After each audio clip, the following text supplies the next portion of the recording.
여러분 혹시 이런 말을 들어보신 적이 있으십니까? 동행, 매력 특별시 서울. 이게 요즘 서울시의 슬로건이래요. 이 카피는 서울 민선 8기가 지향하는 서울의 목표를 나타낸 슬로건인데, 약자들과 동행하는 상생도시, 매력 있는 글로벌 선도도시를 만들겠다는 의지를 담았다고 합니다. 약자와의 동행을 통해 사회 양극화 해소 및 도시 경제력을 높이고 서울의 매력을 높여서 뉴욕, 런던과 어깨를 나란히 하는 글로벌 탑5의 도시를 향해 나아가겠다라고 하는 것입니다. 제가 뭐 서울시 홍보대사는 아니고요. 길을 지나가다가 우연히 이 글귀를 보고 여러 생각이 들더라고요. 하여간 이 글귀는 우리가 살고 있는 이 서울이 우리 모두의 서울이고, 아끼고 사랑하고 함께 서울을 이루어가자는 공동체성의 슬로건인 것은 분명합니다. 그런데 여러분, 현실은 그렇지 않은 것 같더라고요. 최근 이슈가 된 부동산 정책 등으로 잘 사는 사람들은 더 많이 가지게 됐고요. 오히려 시민들의 빈부 격차가 더 심해졌다고 합니다. 더 섞이지 못하게 됐고요. 더 동행하지 못하게 되었다는 비판이 있습니다. 한 조사에 의하면 사람들은 모두 어딘가 속해 있지만 진정으로 어느 곳에 속해 있다고도 느끼지 못한대요.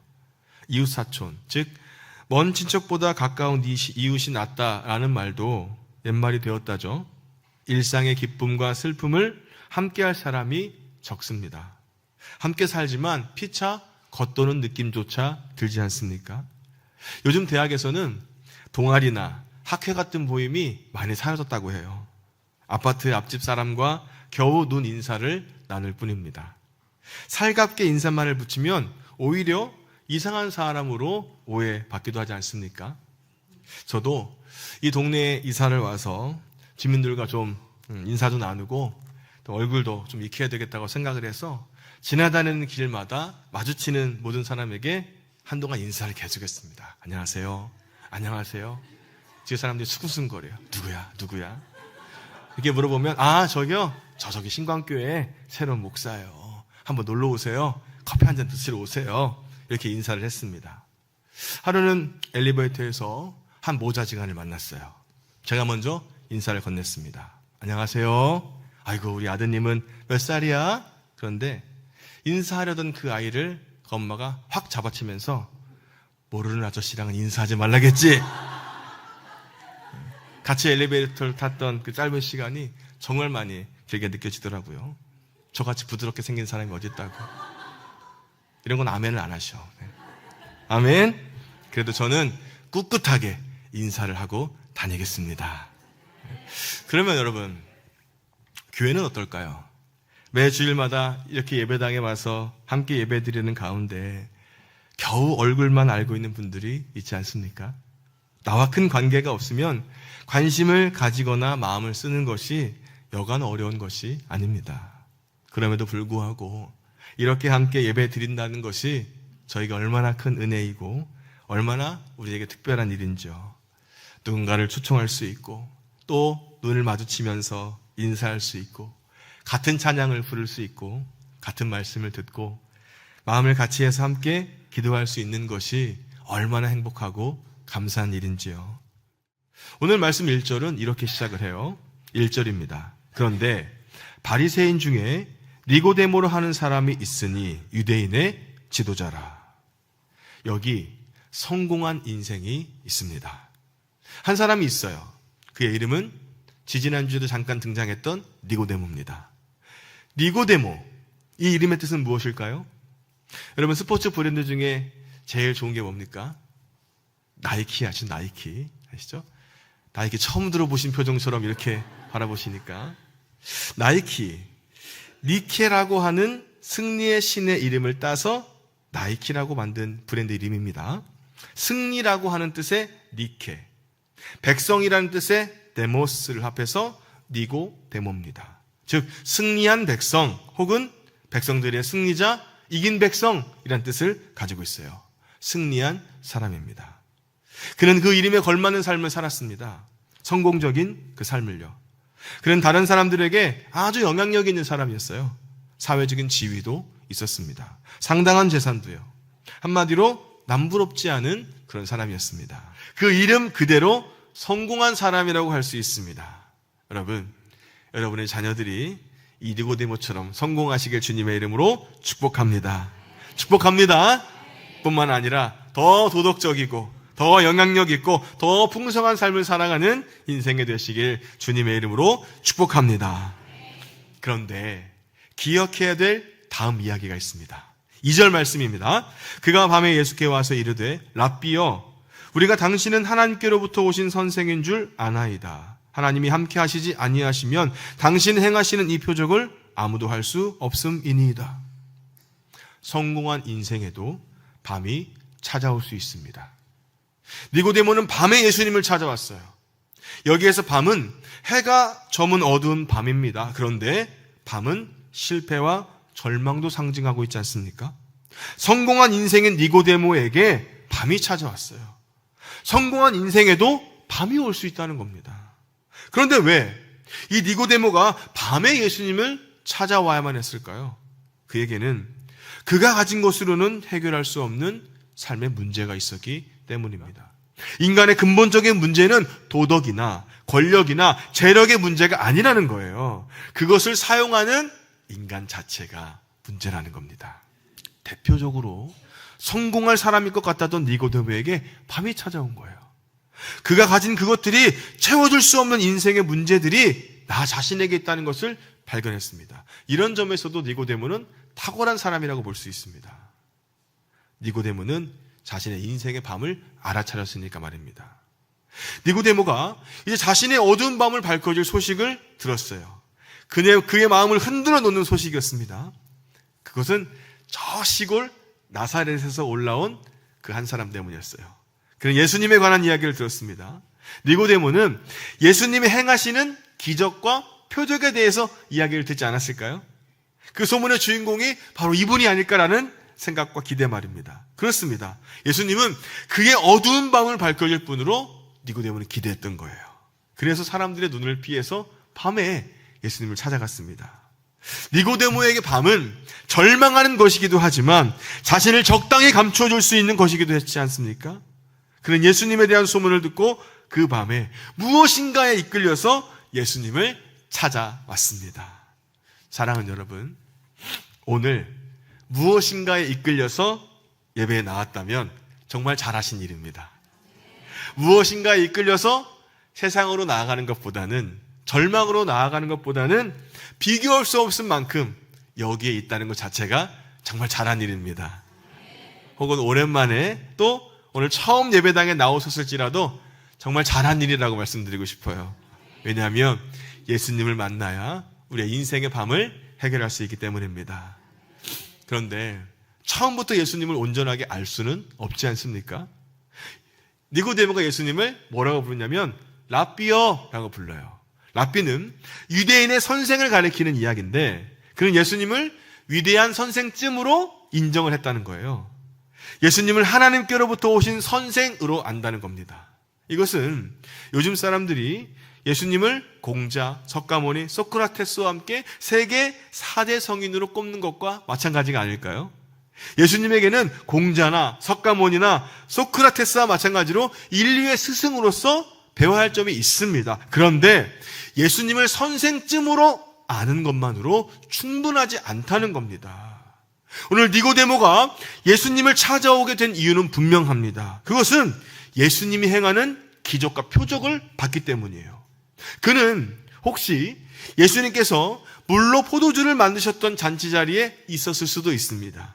그는 귀신 들린 사람을 말씀 한마디로 고쳐주셨던 그 자리에 있었을 수도 있어요.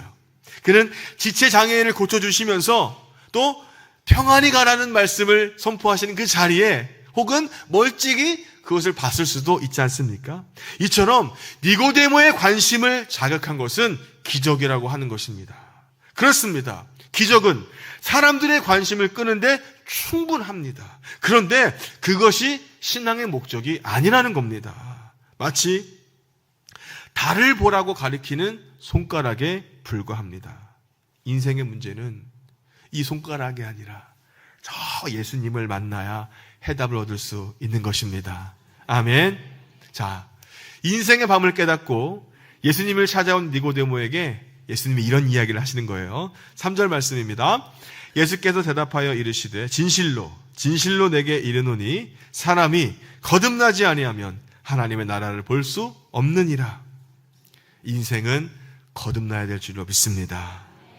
밤에 찾아온 니고데모가 진심으로 들었던 말에 예수님이 전혀 대답을 하지 않으세요.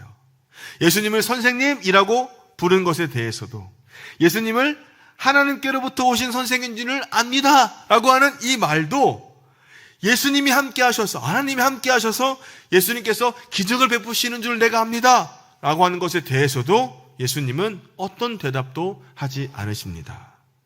예수님께서는 니고데모가 하나님의 나라를 소망하고 있다는 것을 알고 계셨는데, 그러면 하나님의 나라는 무엇일까요? 당시 유대인들의 소망이 무엇이었냐면 하나님의 나라가 그 유대 땅에 이루어지는 거였어요.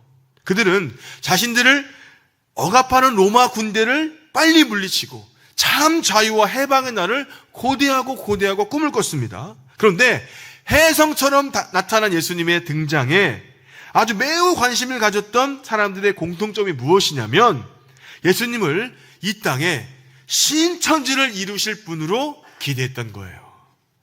그러나 그들의 기대와 예수님의 생각은 전혀 달랐습니다. 예수님은 로마 군대를 어떻게 물리쳐야 될지 말씀하지 않으셨어요. 하늘의 기적으로 그들이 먹고 마시는 문제를 단 한 번에 해결해 주시지도 않으셨습니다. 더욱이 예수님은 제자들이 원하는 대로 이 세상 나라의 왕이나 임금이 되려고도 하지 않았어요. 많은 사람들이 기대했던 이 땅에 이루어지는 하나님의 왕국과 예수님께서 말씀하시는 하나님의 나라는 전혀 달랐다는 것입니다. 예수님이 니고데모에게 이런 말씀을 하세요. 의외의 말씀을 하십니다. 그것은 거듭나야 한다는 것입니다. 거듭나야 된다고 말씀하세요. 다시 태어난다는 말입니다. 이 세상에 어떤 나라를 만들어 나갈지 고민하는 사람들에게, 예수님을 어떤 나라의 왕으로 섬기려는 그 사람에게 예수님이 뭐라고 하냐면, 야, 거듭나야 돼, 거듭나야 돼. 예수님은 전혀 다른 말씀을 하고 계시는 거예요. 좀 더 윤리적으로 살아가야 된다거나, 좀 더 풍요롭게 살아가야 된다거나, 좀 더 영향 있는 사람으로 살아가라 하는 말씀이 아니라 거듭나야 된다고 예수님이 말씀을 하시는 겁니다. 다시 태어나야 하나님의 나라를 볼 수 있다는 것입니다. 하나님의 나라는 어떤 나라입니까, 여러분? 하나님께서 친히 다스리시는 나라가 아닙니까?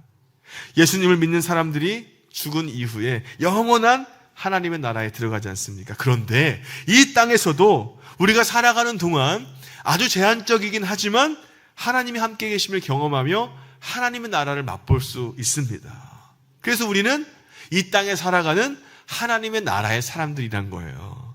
그런데 우리가 예수님을 믿으면서도 간혹 여전히 이 땅의 유익과 소유를 바라보고 추구하는 사람은 거듭난 사람이 아닐 수도 있지 않겠습니까? 육체를 입고 있는 동안에는 물론 한계도 있을 수 있어요. 이 땅에서는 불완전하기 때문입니다. 하지만 분명한 것은 거듭난 사람은 영원한 것을 바라보며 살아간다는 거예요. 하나님을 바라보고 영원을 느끼고 하나님을 바라보고 사랑하는 사람이 바로 거듭난 사람의 모습이라는 겁니다. 예수님의 이런 말씀에 니고데모가 너무 당황하게 된 거예요. 그래서 황당한 말을 합니다. 4절 말씀입니다. 니고데모가 이르되 사람이 늙으면 어떻게 날 수 있사옵나이까? 두 번째 모태에 들어갔다가 날 수 있사옵나이까? 다시 태어나야 된다, 거듭나야 된다 라고 하는 말씀에 니고데모가 반문을 하는 거예요. 아니, 사람이 늙었는데 어떻게 다시 태어날 수 있습니까? 어머니 뱃속에 다시 들어갔다가 태어날 수 없지 않습니까? 그렇습니다. 유대인의 지도자이자 당시 최고의 지성인이었던 니고데모는 겨우 어머니의 태에서 태어난 인간만을 생각했던 거예요. 다시 태어난다는 것을 다시 모태에서 태어난 것이라고 생각을 했다는 겁니다. 이런 말에 예수님께서는 이렇게 이야기합니다. 5절 말씀입니다. 예수께서 대답하시되 진실로 진실로 내게 이르노니 사람이 물과 성령으로 나지 아니하면 하나님의 나라에 들어갈 수 없느니라. 예수님은 니고데모에게 니고데모야, 진정으로 너에게 얘기해 줄게. 어머니의 뱃속이 아니라 물과 성령으로 다시 태어나야 돼. 아무리 수백 번 수천 번을 어머니에게서 다시 태어난다고 할지라도 그건 육체일 뿐이야. 물과 성령으로 태어나야 돼. 이렇게 이야기하신다는 거예요. 물은 무엇입니까? 인간의 각오와 결단입니다. 그런데 성령은 위로부터 부어주시는 하나님의 선물, 즉 은혜입니다. 사람은 오늘 나 자신의 부족감을 깨닫고 하나님께로 돌아가야 다시 태어날 수가 있다는 거예요. 지난 성경 공부 시간에 한 권사님이 고백하신 대로 회개는 하나님께로 다시 돌아가는 것입니다. 성공한 인생에도요, 밤이 있습니다. 그럴 때 우리는 빛 되신 예수님께로 돌아서야 됩니다. 그런 사람들에게 하나님은 성령의 충만함을 선물로 주세요. 성령은 하나님의 이런 마음을 깨닫게 해주시고 예수님이 어떤 분인지를 확신나게 해주시고 밤으로 나아가는 삶이 아니라 빛으로 나가는 삶으로 우리를 인도해 주실 줄로 믿습니다. 한 왕자가 아버지에게 반항을 했어요. 왕의 얼굴을 볼 수 없는 곳으로 추방당했습니다. 시간이 흐린 뒤에 왕은 아들을 가엾게 여겨서 신하들을 보내서 아들을 찾았습니다. 오랜 시간이 지나서 한 신하가 왕궁에서 멀리 떨어진 곳에서 왕자를 찾아낸 거예요. 왕자는 마을의 허름한 여인 속에서 농부들과 함께 술 취한 채로 찢어진 옷을 입고 맨발로 춤을 추고 있었습니다. 왕이 그토록 기다리는 왕자를 발견한 신하가 왕자에게 다가가서 이렇게 말하는 거예요. 왕자님, 폐하께서 왕자님이 원하시는 것을 알아보라고 저를 보내셨습니다. 왕자님의 소원은 무엇이든지 들어줄 준비가 되어 있으십니다. 왕자가 막 울기 시작하는 거예요. 그리고 이렇게 말하는 겁니다. 따뜻한 옷과 튼튼한 신발만 있다면 얼마나 좋을까. 신학자 마틴 부버가 이 이야기를 하면서 이렇게 말합니다. 자, 이것이 바로 지금의 조그만 필요 때문에 우리가 흐느껴 울고 하나님의 영광이 추방되었다라는 것을 잊는 방법이라고요. 왕자에게 가장 필요한 것은 무엇입니까? 왕자의 자리로 돌아가는 거잖아요. 왕의 아들로 돌아가기만 하면 모든 필요는 다 채워지는 것 아니겠습니까? 그런데 고작 따뜻한 옷과 튼튼한 신발만을 구했습니다. 자신의 이 비참함이 옷이나 신발이 없어서라고 착각을 했던 거예요. 아버지를 떠났다는 것이 근본적인 문제라는 것을 잊고 있었습니다. 왕자는요, 아버지를 떠난 삶에서 돌아와야 됩니다. 사람은 하나님께로 돌아가셔야 됩니다. 하나님의 품으로 나아가야 됩니다. 사랑하는 형제, 자매 여러분, 성공한 인생에도 밤이 찾아올 수 있습니다. 우리 인생에도요, 밤이 찾아올 수 있습니다. 그리고 그 치석 같은 밤을, 그 어두운 터널을 혹시 걸어가고 계신 분이 있을 수 있지 않습니까? 오늘 지금 그런 어두운 터널을 걸어가고 계시는 분이 계실지 모르겠어요. 그때 우리에게 필요한 것은 무엇입니까? 다시 하나님의 자녀가 되는 것입니다. 잃어버린 자리를 회복하는 거예요. 잃어버린 하나님의 영광을 되찾아야 하는 것입니다. 내 삶의 중심에 하나님을 모셔야 되는 것입니다. 이것이 오늘 밤을 맞이했던 니고데모에게 주신 해답이고요, 오늘 우리에게 주시는 예수님의 사랑입니다.